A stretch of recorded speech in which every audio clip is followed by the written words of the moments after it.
আয়োজিত হলো পৌর নিগমের ফেব্রুয়ারি মাসের মাসিক বোর্ড মিটিং। সোমবার আসানসোল পৌর নিগমে এই বৈঠক অনুষ্ঠিত হয়।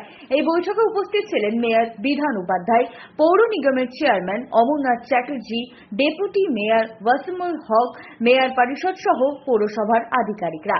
এই বৈঠকের মূল বিষয় শহরের বিভিন্ন উন্নয়নমূলক প্রকল্প এবং আগত উৎসবগুলিকে কেন্দ্র করে নানা গুরুত্বপূর্ণ সিদ্ধান্ত।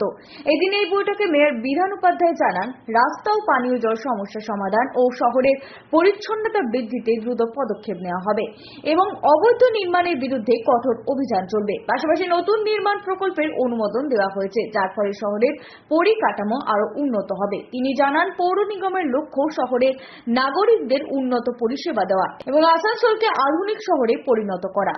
দুর্গাপূজা মানে আমাদের দুর্গাপূজার পরে ছট পুজোর সময়, ছট পুজোর সময়টাতে আমাদের আমরা অলরেডি ডিভিসি কে বিভিন্ন চিঠি দিয়েছিলাম যে জলের পরিমাণ কমিয়ে দিয়েছে, এবং যেটা আমরা আমাদের মাননীয় মুখ্যমন্ত্রী বারবার বন্যার সময়টাতে বারবার রিকোয়েস্ট করছিলেন যাতে জল না ছাড়ে। তখন জল ছেড়ে দিচ্ছিলেন প্রচুর পরিমাণে, ফলে আমাদের পশ্চিমবঙ্গে প্রচুর বিভিন্ন জায়গায় বন্যা হয়েছিল। এবং আজকে যখন আমাদের জল চাই তখন জল ছাড়ছে না। এটার জন্য অলরেডি আমরা বহুবার চিঠি করেছি, তারপরে একটু পরিমাণে জল ছেড়েছিল। আর এখন যে আইজি গুলো হচ্ছে সেগুলো একদম মাটির নিচে টিউবওয়েল হচ্ছে, সেগুলো মাটির নিচ থেকে জল নেবে। সেগুলো কমপ্লিট হলে উপরে জল থাকুক না থাকুক মাটির নিচ থেকে জল দিতে পারবে, এটুকু আশা রাখছি। दादा इलीगल वाटर कनेक्शन पे कुछ एक्शन होगा?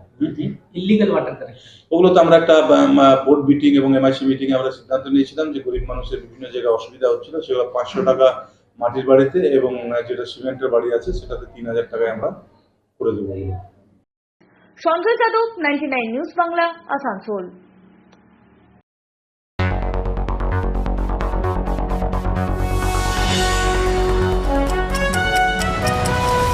আপনারা দেখছেন 99 নিউজ বাংলা।